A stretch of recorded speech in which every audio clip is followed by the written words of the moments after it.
I was born in Richland. I was the son of a engineering kind of construction worker for nuclear plants, so I moved quite a bit as a little guy and kind of learned some of my social skills from having to be put in spots every different year. I moved from Richland to Michigan to Idaho Falls to Richland to Texas, back to Michigan, and then finally back to Richland. So I spent 6 years in 6 different schools and had to learn how to make friends and stuff like that.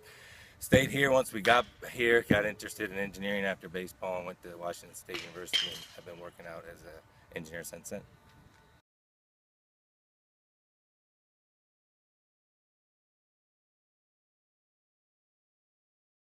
When I was really little, my mom was a huge baseball fan, so I started watching and playing ball when I was 4, I think. Grew into, through Little League, Colt League, Pony League. Played all 3 sports in high school. I was letterman in all 3 sports. I was voted my most athletic for my senior class at Richland High School, so I played them all, liked everything.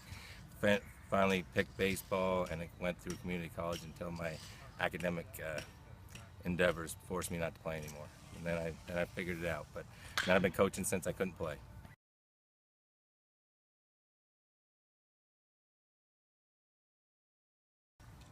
Honestly, some of the things we talk about, my desire to win.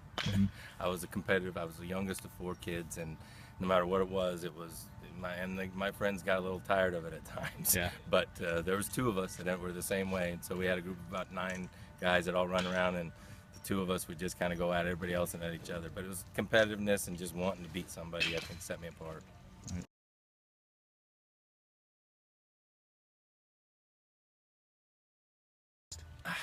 Two things. One, I think of the competitiveness, and then I think secondly, an ability to take what I know is important about the game and being able to break it down so that the guys that I'm working with understand it and hit on the things that you know are important and are crucial, but not go beyond it, not go too far and take them to different places. I help them understand what we think knows, or we know works, and then really repeat that, and get them to believe it. Because once a player believes it and has confidence in it, then all those other little things you might take them to are inconsequential because they're producing. So I think it's the competitiveness mixed with an ability to understand the game and convey it to the group I'm working with.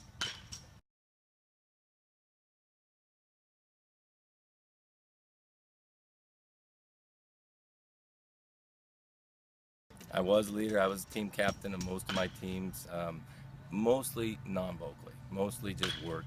We had a work ethic, the group of guys I went with, and we didn't have to. Nobody really needed it. If they punched out, they didn't punch out because they weren't paying attention.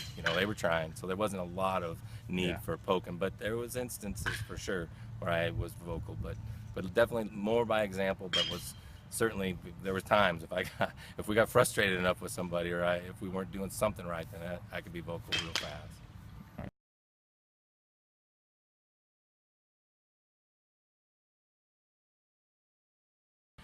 I tried a number of things. Anytime there's a lot of people in our area that take money for lessons and things like that, and dozens of people call me, and I just carve out half an hour, no matter who they're from or where they're from, particularly if they're little, and work. We do a lot of Flames clinics. We do a lot of things with the Little League.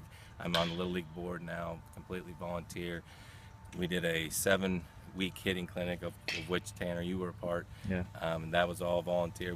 All of that is just to try to convince little kids of how much fun it is, because I'm worried that our sport's diminishing in participation and the love for it. So we do everything we can every time we can to encourage and do things for the young community around Richland in baseball.